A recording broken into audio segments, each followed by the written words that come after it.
¿Qué tal? ¿Cómo les va? Bienvenidos a Palabras Cruzadas. Después de la fuerte pelea entre Alberto y Cristina, tema que ha acaparado prácticamente los últimos días en la Argentina tras la derrota electoral de las PASO del domingo anterior, una durísima derrota del gobierno que quiere cambiar para tratar de recuperar algo de lo que perdió en estas PASO en el próximo turno electoral, el 14 de noviembre, donde sí se van a elegir los representantes a ambas cámaras, tanto diputados como senadores en algunas provincias.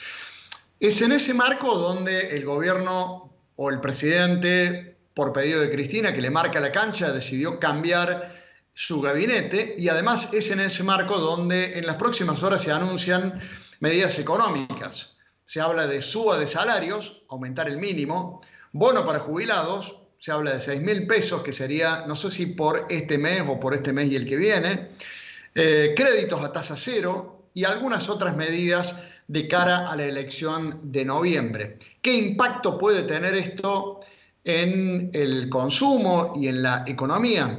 Lo vamos a consultar a Alfredo Blanco, que es economista, profesor universitario. El gusto de tenerte un rato con nosotros. Alfredo, ¿cómo estás? ¿Cómo andás? ¿Qué tal? ¿Cómo estás, Fernando? Muy bien. Gracias por la convocatoria. A vos por atendernos.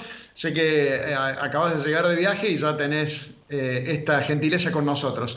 ¿Qué estás viendo? ¿Qué posibilidad hay de que estas medidas del gobierno, bueno, finalmente lleguen a la gente? No sé si van a cambiar o no el voto de la gente, pero bueno, generen un dinamismo, una dinámica de mayor consumo. Bueno, yo tengo la impresión que, en primer lugar, recién vos mencionabas, hace 9 días que fueron las PASO y tenemos la sensación por esta vorágine de acontecimientos que fue hace mucho. Es cierto. Y, y quedan 54 días aproximadamente, 55 días para la elección y, y yo diría que es un plazo bastante exiguo para dos cosas. Primero, para que haya modificaciones que efectivamente impacten sobre el ciudadano común, digamos, es decir, que le llegue. Las medidas, los anuncios que se plantean en materia de bonos, de créditos a tasa cero, de mejoras, digamos, de los ingresos, me parece que si el gobierno cree que de esa manera va a modificar digamos, el comportamiento electoral, me parece que subestima un poco las causas que explican eso, ¿no? Yo soy de lo que creo que la economía impacta muy mucho en el comportamiento de las elecciones, pero que no es todo, que hubo otras cosas.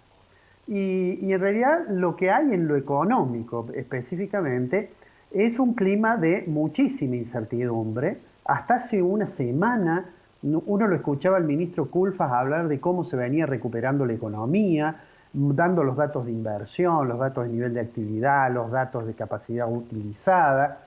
Y resulta que una semana después la expresidenta hace una carta por la cual lo notifica al presidente que la economía no está bien, que tiene que tomar decisiones. Bueno, esto además contribuye a que la imagen del presidente, en las decisiones que se han tomado, aparezca obviamente deteriorada. Yo hace algunos minutos te escuchaba terminando el programa, que ya es un clásico de la cadena 3, el Radioinforme 3, que vos decías un presidente desdibujado como consecuencia. Y a mí me parece que esa palabra, que te la voy a robar y la voy a utilizar seguramente seguido, es la imagen que uno tiene del presidente. No es aquel presidente que cuando comenzó la pandemia hablaba con tanta seguridad sobre cómo se iban a controlar los efectos de esta desgracia que es la difusión del virus. Entonces digo, en lo económico, a mí me da la impresión que por supuesto van a hacer un esfuerzo digamos,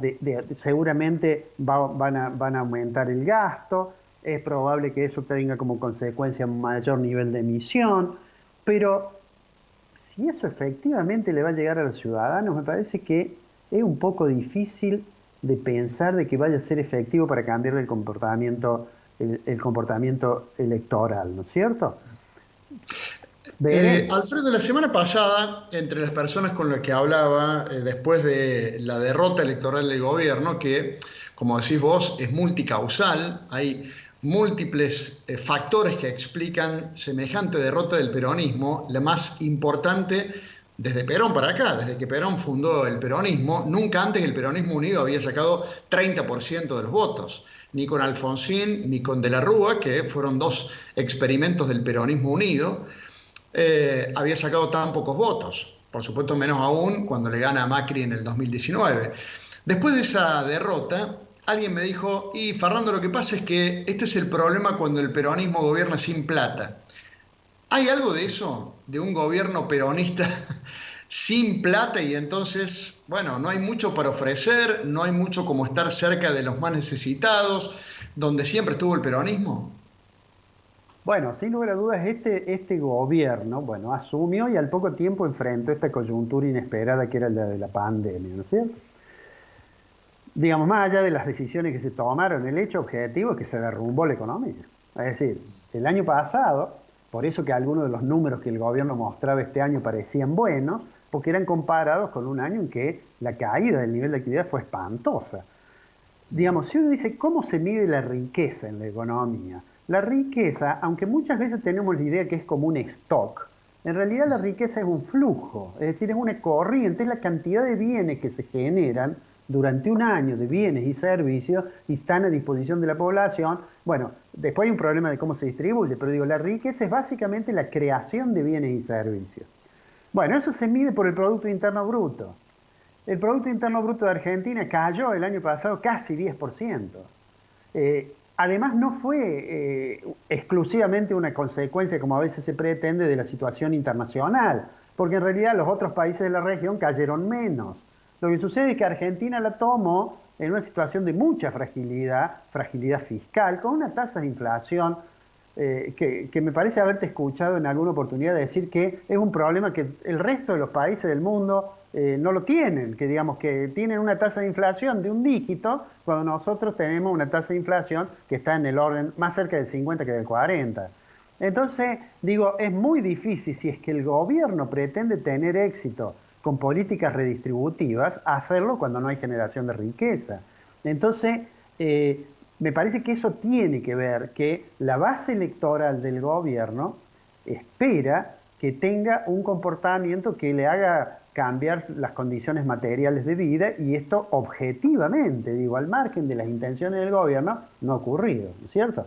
Para colmo tiene por delante, bueno, tiene la próxima elección, pero tiene entre tanto que resolver el problema de la deuda con el Fondo Monetario Internacional y arreglar el acuerdo con el Club de París, que por más buena voluntad que están mostrando la gente del fondo, bueno, supone presentarle un programa que el fondo va a decir, a ver, ¿cuál es el sendero fiscal que tiene este país para ver la posibilidad de repago, ¿no?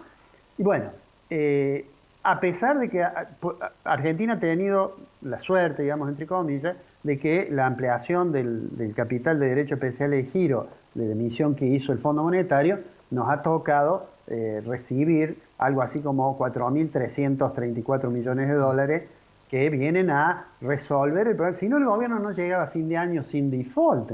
¿Por qué? Porque tiene que pagarle ahora al fondo dos cuotas que suman más o menos 3.800 millones, más 400 millones de dólares que tiene de intereses. ¿Sí?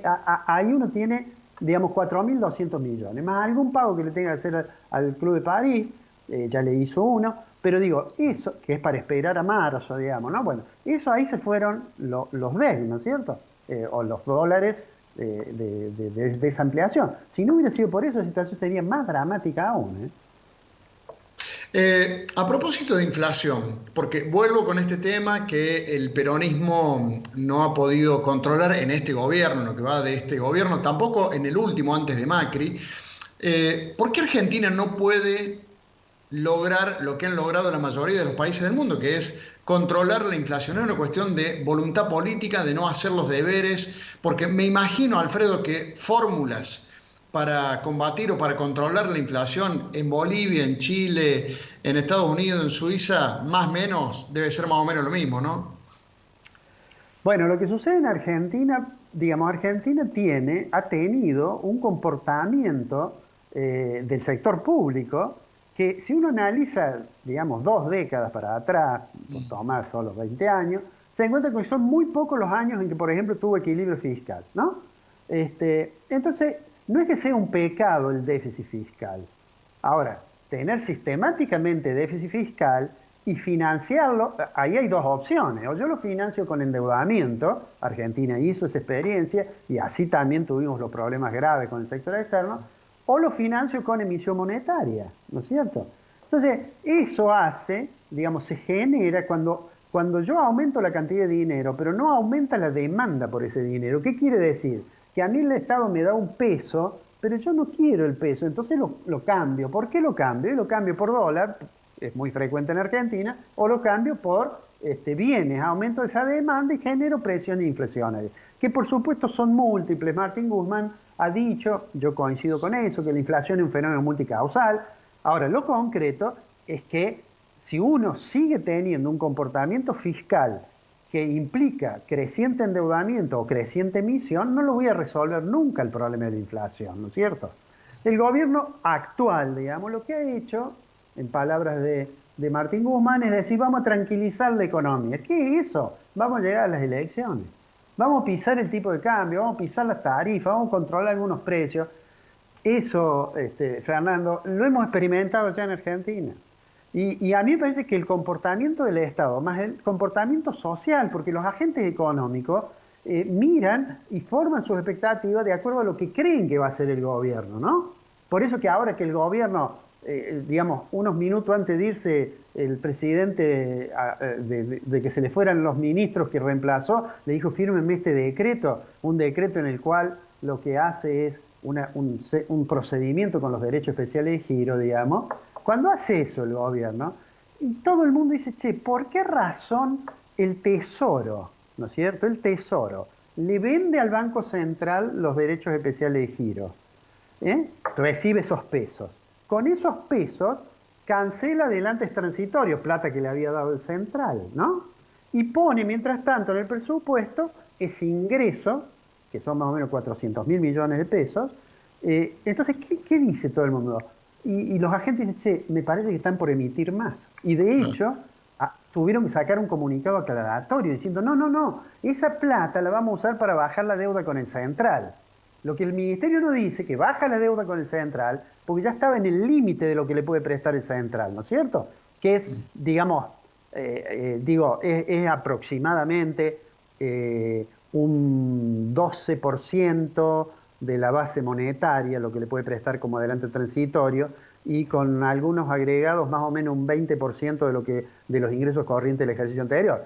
No quiero hacer lío técnico con esto, pero digamos, una medida que es un asiento contable, en realidad lo que los analistas ven es que está preparando para volver a pedir más dinero, ¿no? Eso se asocia con que la expresidenta le dice al presidente, además de decirle una serie de cosas sobre los funcionarios, le dice que no se debe ajustar, que en realidad se han perdido las elecciones porque ha ajustado mucho, cuestión que es opinable, ¿no es cierto? Pero que, entonces, ¿qué puede pensar, qué piensan los agentes económicos? Y sí, todo esto es, si le ha hecho caso a la presidenta por el gabinete, le va a hacer caso de que va a expandir más el gasto, y si le hace caso de eso, va a volver a emitir más. Entonces, en ese contexto, Fernando, es imposible. El otro día lo dije un poco en broma.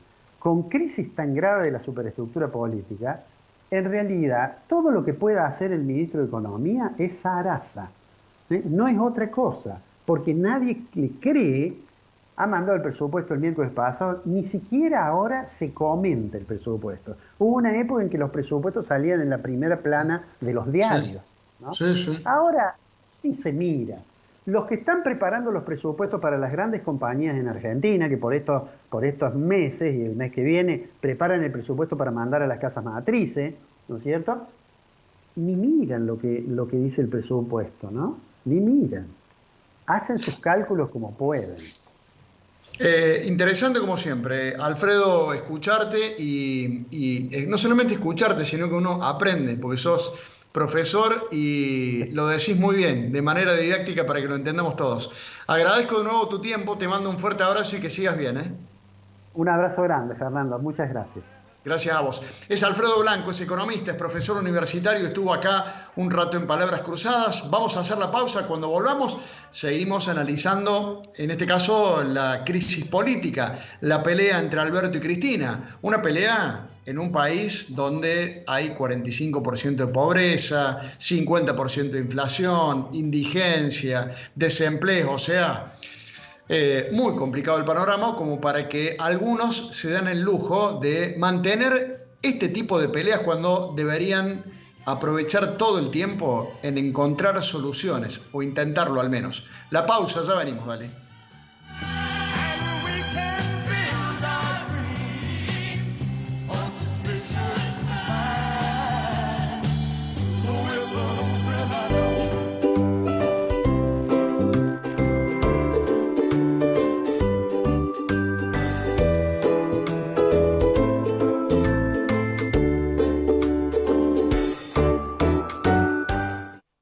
¿Necesitas ayuda para tu empresa? Te acercamos soluciones con el nuevo cheque electrónico. Emisión masiva a pago de proveedores, sin límite de pago por envío, disponibilidad inmediata, descuento de e-check. Conoce más en macro.com.ar. Macro, cerca siempre. En Sancor Seguros cumplimos 75 años comprometidos con nuestros clientes. Y esa fue y es la base de cada uno de nuestros logros, de nuestra expansión, de nuestro liderazgo indiscutido. Y es lo que nos lleva a innovar para estar siempre un paso adelante. De eso se trata comprometerse, de cumplir años, cumpliendo. Sancor Seguros. Estamos hace 75 años con vos. Estamos.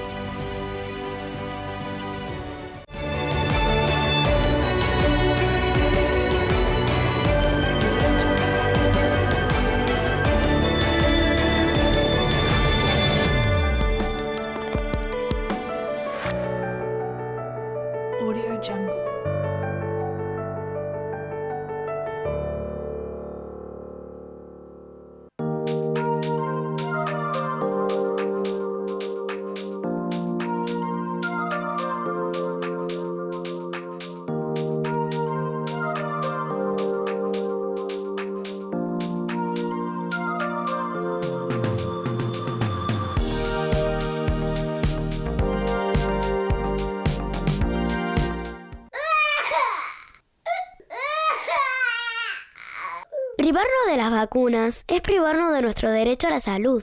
Las vacunas salvan vidas y la mentira es otra forma de violencia. Lavacunasalvavidas.com.ar es una iniciativa del Consejo de Médicos de la provincia de Córdoba.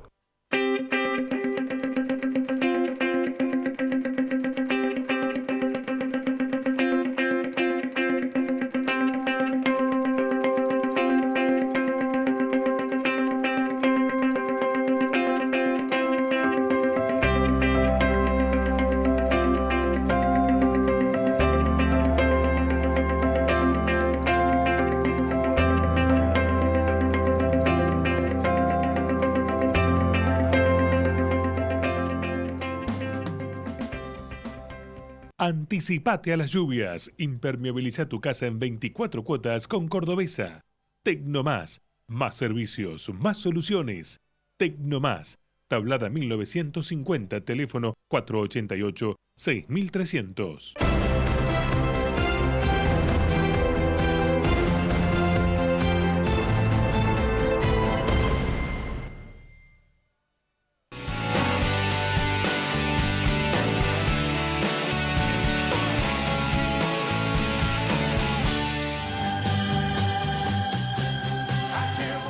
Ahora con Naranja podés más. Entrá a naranja.com y entérate de todo lo que tenemos para vos.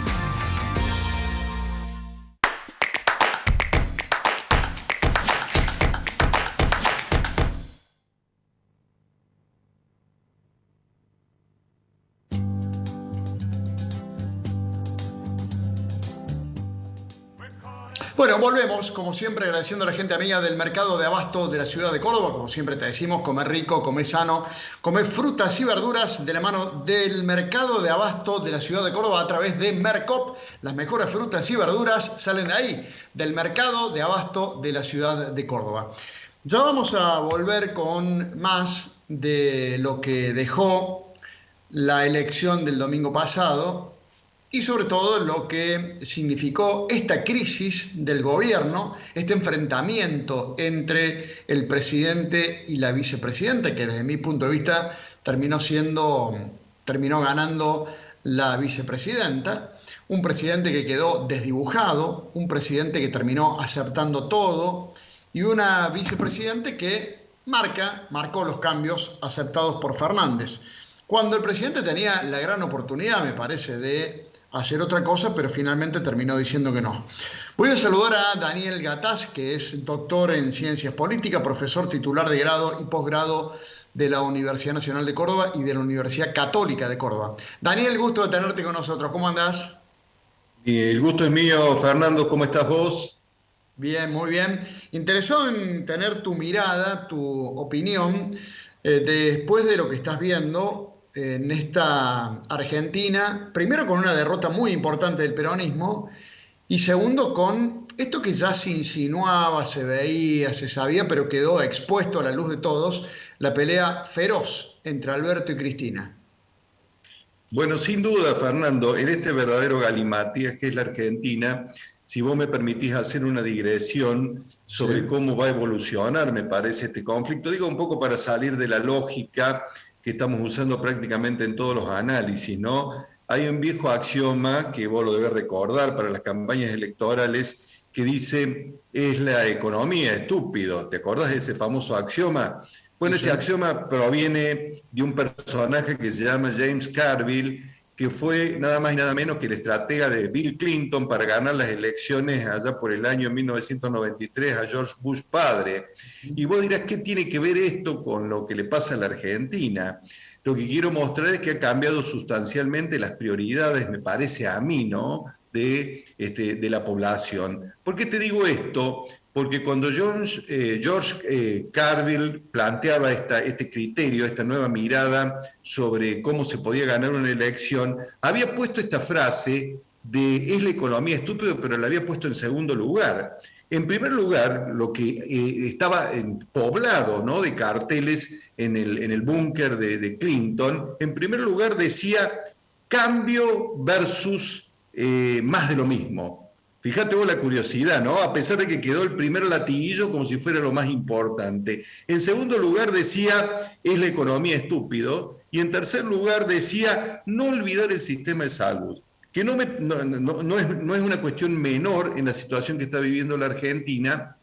Claro que en ese momento el tema de la cuestión de salud estaba muy vinculado a la crisis que sufría Estados Unidos. Vos recordás que en Estados Unidos el tema de la salud es un tema prioritario porque es muy costoso atenderse, ¿no? Entonces en esa época no existía esta lucha de Obama que posteriormente iba a ser muy importante referida al seguro de salud para todas las personas. Pero ¿qué quiero decir? Que para mí el tema de esta debacle electoral que ha sufrido el Frente de Todos no tiene que ver directamente con la economía. Desde mi óptica tiene que ver justamente con otras cuestiones. No digo que la economía no sea una cuestión importante, quiero aclarar esto, ¿no? Pero sí digo de que la economía no ha sido lo más importante. Para mí ha sido fundamentalmente estos latiguillos, ¿no? Cambiar versus más de lo mismo. Yo creo que lo que el gobierno mostró, y me parece que es el enorme arrepentimiento, me parece, de Alberto Fernández, ¿no?, cuando algunas personas creyeron en él, es haber mostrado más de lo mismo.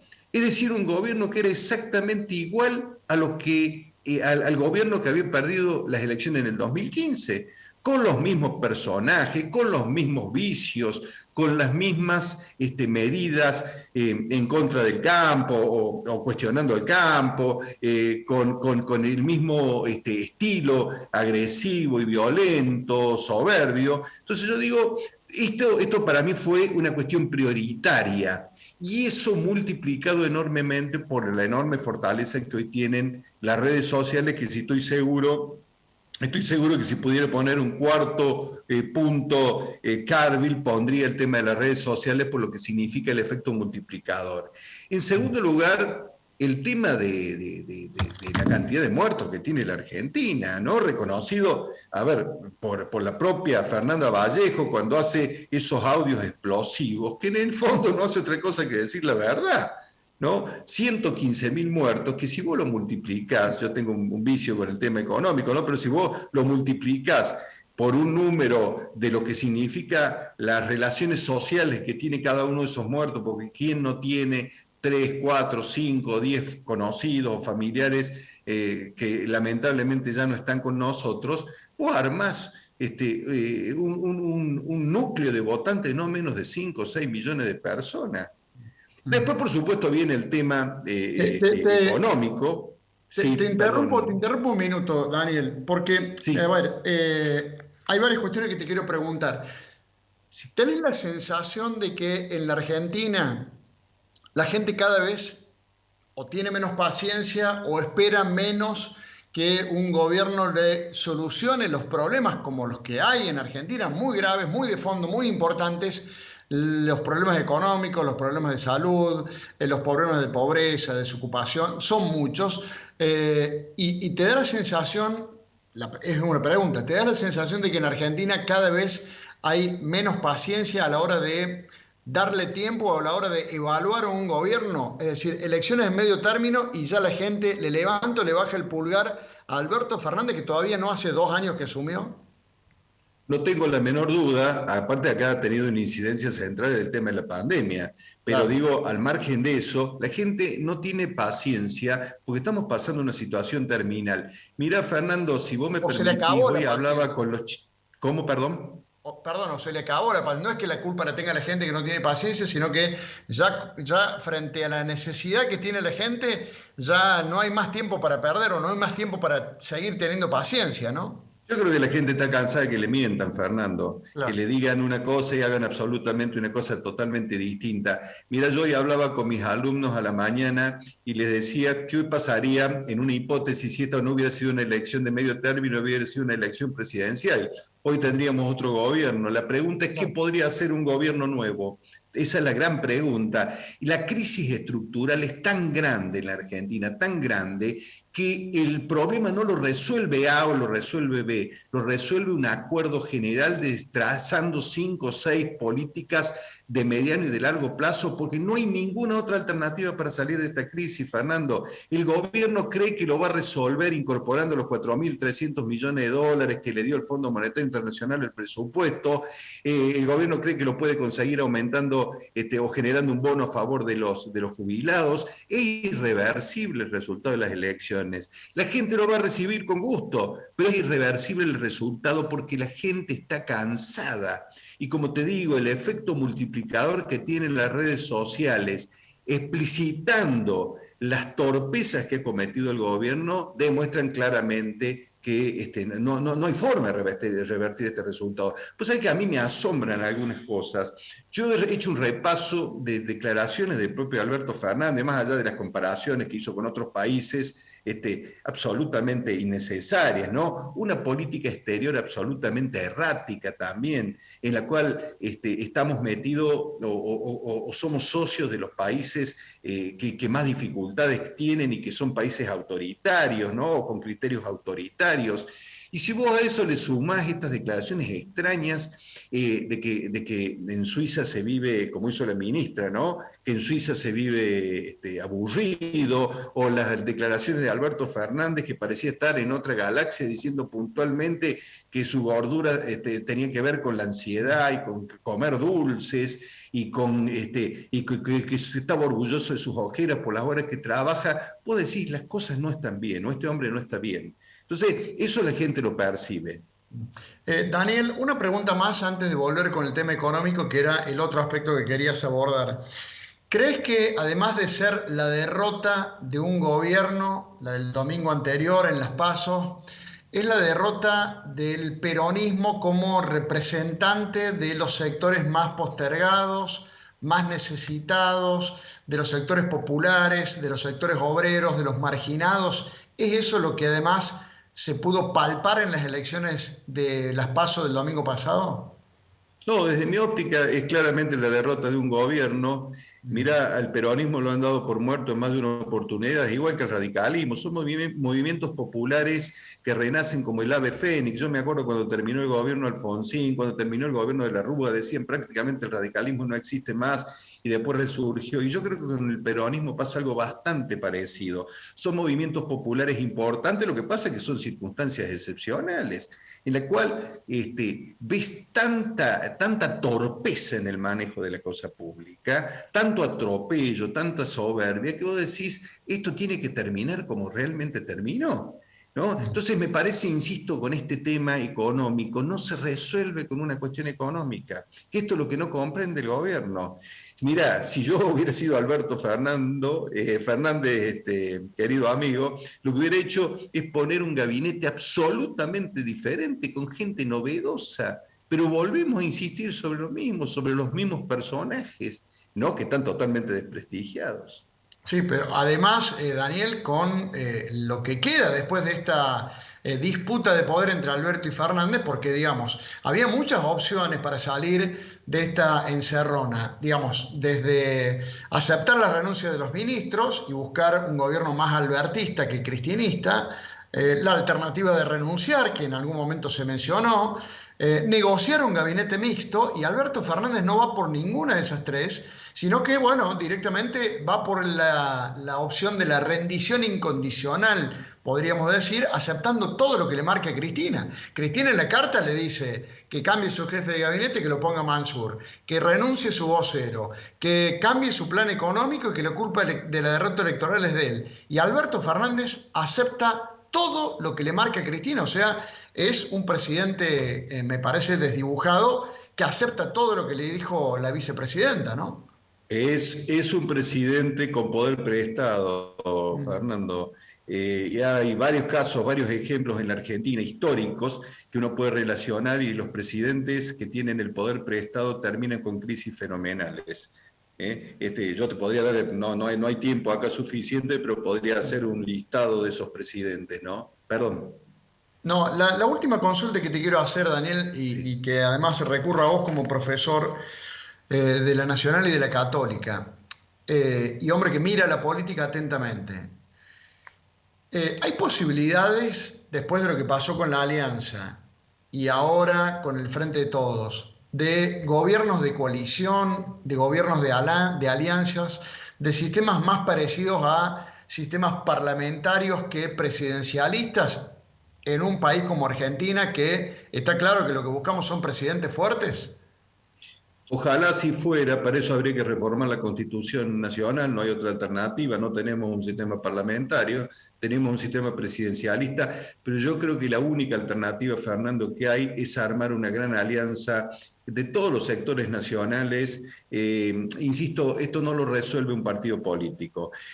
Por eso a mí me preocupa a veces los grados de algarabía que hay en Juntos para el Cambio. Porque si bien mucha gente los votó con confianza en ellos y con, digamos, visualizando personajes interesantes en Juntos para el Cambio, yo no sé si ellos tienen un plan económico que hoy pueda resolver los grandes problemas de la Argentina. Entonces, me da la sensación que nos guste o no nos guste, tiene que haber una gran alianza nacional que resuelva estos problemas. Insisto, que nos pongamos de acuerdo en 7, 8 cuestiones centrales y miremos todos para el mismo lugar. Eso no significa bajar banderas. No significa terminar con las ideologías, significa simplemente tener un acto de generosidad y de grandeza y acordar 7, 8 cosas que son centrales, vinculadas a la educación, a la salud. Es indispensable al respeto por la división de poderes, cuestiones básicas y elementales. O sea, ¿crees que la salida es con estas políticas de Estado en las que nos tendríamos que poner de acuerdo, o con las que se tendrían que poner de acuerdo los distintos actores, los distintos partidos políticos en la Argentina? ¿Vos creés que el Frente de Todos solo o Cambiemos solo no puede resolver esta situación? Estoy absolutamente seguro. Ahora es una cuestión histórica analizar el gobierno de Macri, y terminó en una derrota asombrosa. analicé el gobierno de Fernández y esto te da la pauta, que la única alternativa es buscar caminos de encuentro. Y si Fernández es inteligente, si Alberto Fernández tiene algún grado de inteligencia, lo primero que tendría que hacer es convocar, una vez pasadas las elecciones de noviembre, al resto de los sectores, sentarlos en una mesa, pero no con un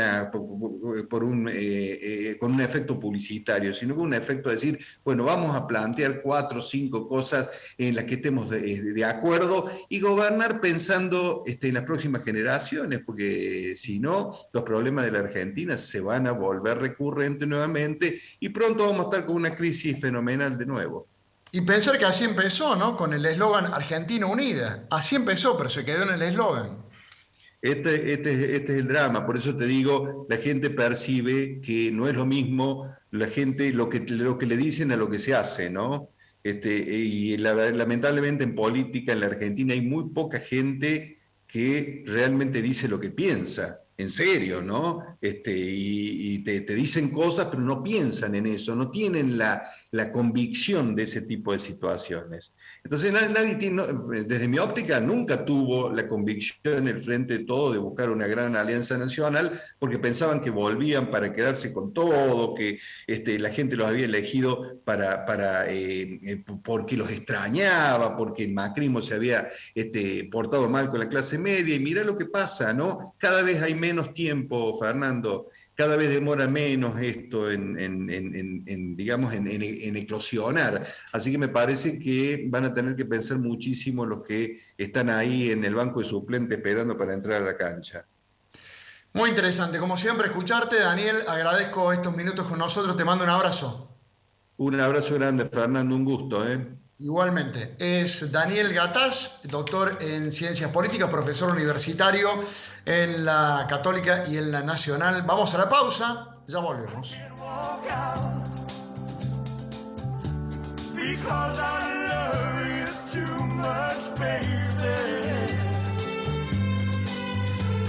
Con Aguas Cordobesas, la gestión de cualquier trámite es más fácil. Podés hacerlo a través de Espacio Clientes en www.aguascordobesas.com.ar, desde nuestro chat online, también por WhatsApp, a través de nuestra app o llamando al 0800 800 2482. Aguas Cordobesas.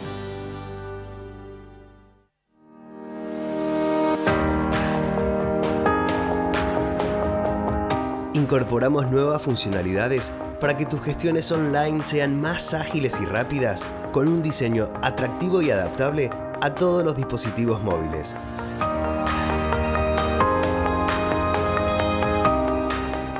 Ingresá a www.sanatorioallende.com y descubrilo. Sanatorio Allende. Especialistas en el cuidado de tu vida.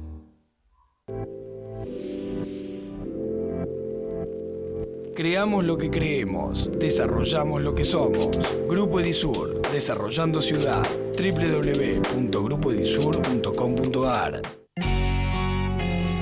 Si tu día te pide una pausa, nada mejor que el nuevo yogurt Delicious Lemon Pie de Manfrey. Riquísimos, un sabor tan intenso como el de mis canciones. Me gusta Delicious, me gusta Manfrey. Manfrey, eso que te gusta.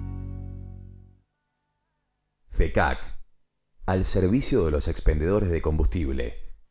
www.fecac.org.ar. Centro Tomografía Computada Córdoba Sociedad Anónima. Instituto Ulton, líder en diagnóstico por imágenes. Primer instituto de cirugía ambulatoria mínimamente invasiva del interior del país. Avenida Vélez Arfiel 562, Córdoba, Argentina. Teléfono 0351 426 7700. El secretario general del Gremio de Empleados de Comercio, Pablo Chacón, visitó con un grupo de delegados las obras que se están llevando a cabo en el Camping Camino a Altagracia. Allí se construye un hotel 5 estrellas y próximamente se comenzará la construcción de una casa de descanso para los jubilados mercantiles. Así también se está llevando a cabo la construcción de un parque acuático que ya está próximo a terminarse para ser disfrutado por todos los trabajadores mercantiles. En ese acto, Chacón también comentó a todos los delegados los avances que se están alcanzando en materia gremial. Asociación Gremial de Empleados de Comercio de Córdoba. Gestión Pablo Chacón. Te presentamos Acuarios, en su nuevo envase retornable. El mejor sabor a un precio increíble y en el envase ideal para que siempre puedas retornar por otra. Usa cualquier envase retornable de la familia Coca-Cola. Aquarius retornable, para que cuando se termine tu Aquarius puedas retornar por otra.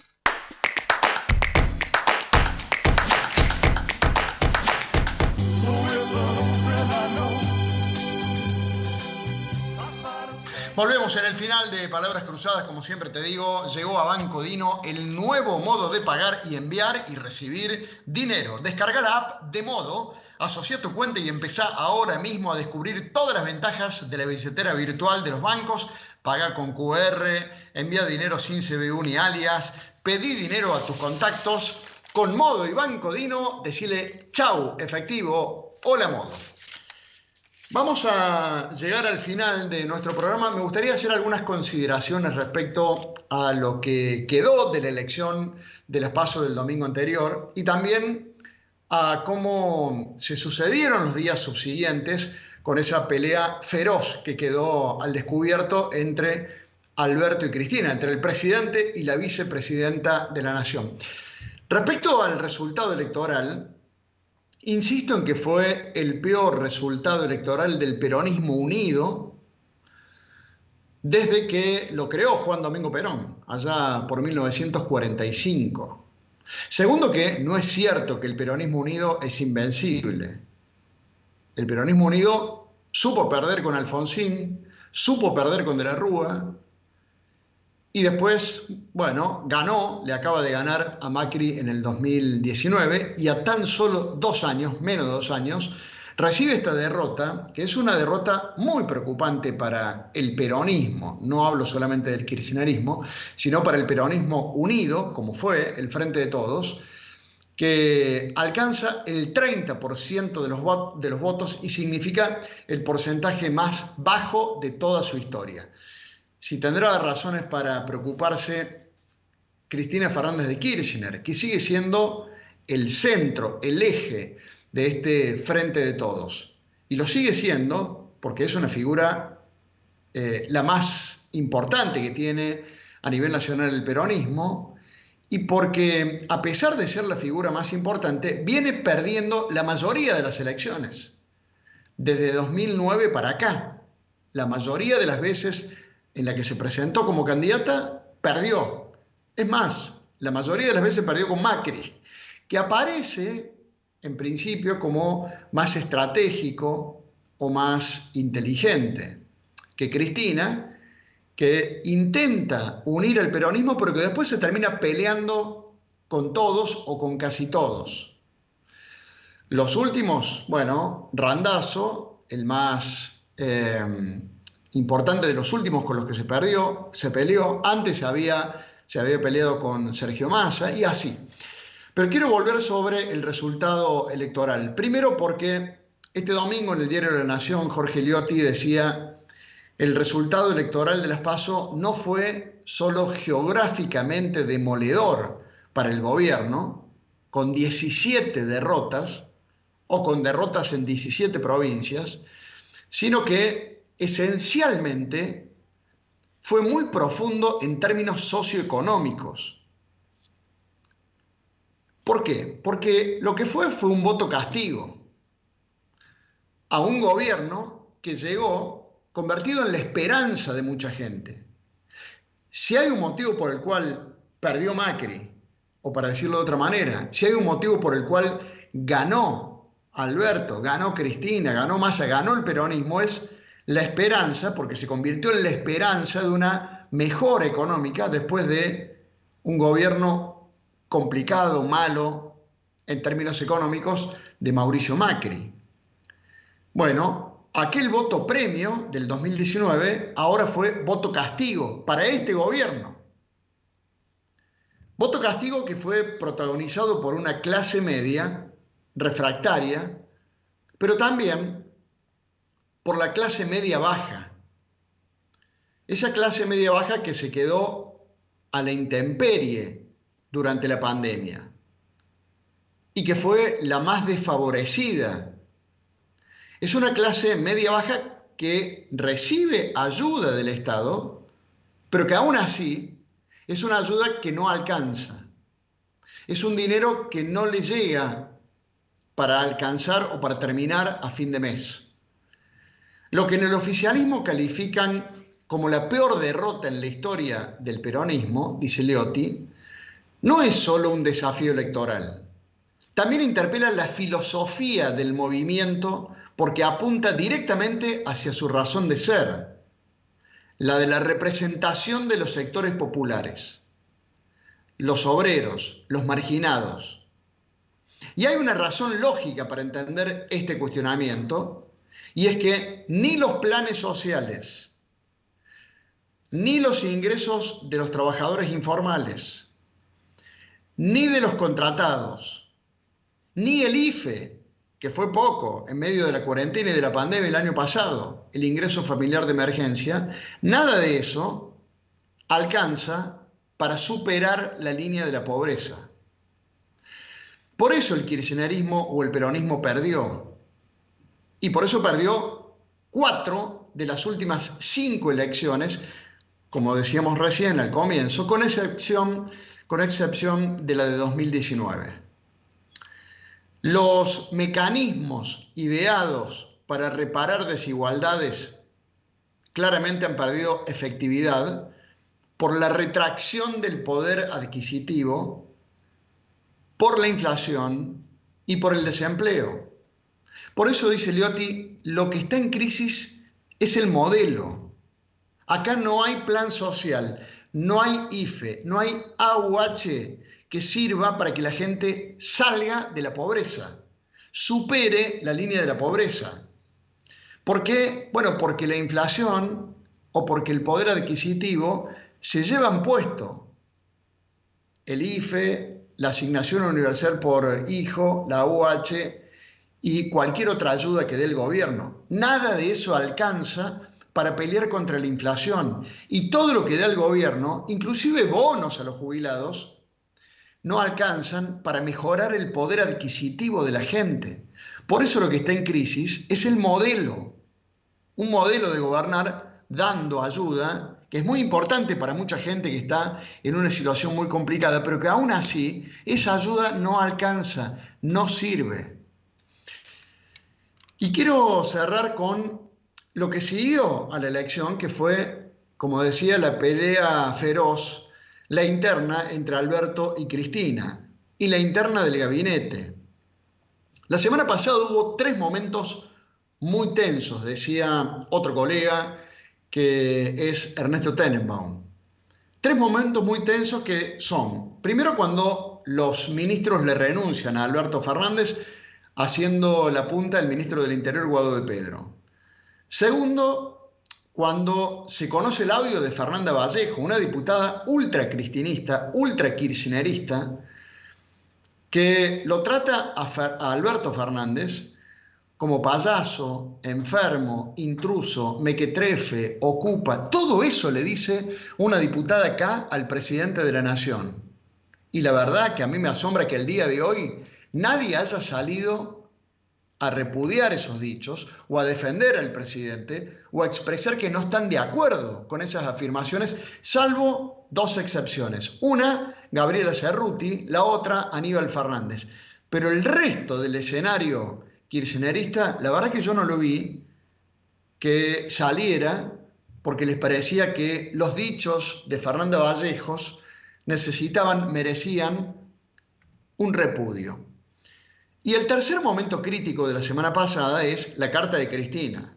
La carta de Cristina donde le pide a Alberto que se vaya a su vocero, le dice el jefe de gabinete tiene que dejar de ser Santiago Cafiero, lo tenés que poner a Mansur, me modificás el presupuesto y además el culpable de la derrota electoral sos vos y tu plan económico. Esos fueron los 3 momentos claves de la semana pasada. Bueno, frente a este escenario a Alberto Fernández no le quedaban muchas alternativas más que aceptar la renuncia de los ministros, todos cristinistas o kirchneristas, renunciar él, algo muy complicado, difícil, me imagino, de hacerlo, y la tercera, negociar un gabinete mixto. Nada de esto ocurrió.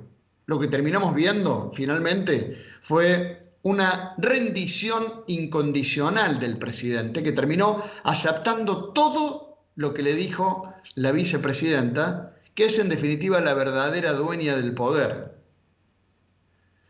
Por eso, la verdad es que estamos observando un presidente desdibujado, como decía al comienzo del programa. Y todos los sublevados, todos los ministros que se querían ir y que le tiraron la renuncia en el escritorio al presidente, desde Guado de Pedro para abajo, diciendo me voy si no cambias, finalmente todos se quedaron.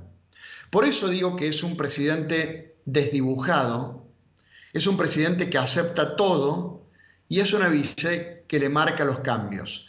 Todo esto se sospechaba, todo esto se insinuaba, solo que ahora lo vemos claramente y a la luz de todo el mundo. Hay que ver qué pasa de ahora en más con el nuevo gabinete, no solo de acá a noviembre, cuando ya no faltan 2 meses, sino 7 semanas para las elecciones que van a definir la nueva conformación de diputados y de senadores, la nueva conformación del Congreso, sino de acá a 2 años. ¿Cómo va a seguir el presidente muy debilitado de aquí a los próximos 2 años, que es todo lo que le falta para terminar su mandato? Un momento complicado de un país que necesita respuestas, que necesita soluciones a muchos problemas. Por eso da vergüenza ver semejante pelea de gabinete a la luz públicas, a la luz del público. Esa pelea que ocurre en un país con el 45% de pobreza, con el 50% de inflación, con desocupación, con indigencia, con problemas para conseguir empleo, con el poder adquisitivo cada vez más bajo y con muchos otros problemas, desde sanitarios por el manejo de la pandemia hasta la inseguridad irresuelta que ahora el presidente la deja en manos de Aníbal Fernández. Veremos cómo sigue, pero la verdad es que en lugar de pelearse deberían solucionar todos los problemas que se comprometieron a solucionar, primero en la campaña y después cuando asumieron. Nos reencontramos la semana que viene. Que la pasen bien.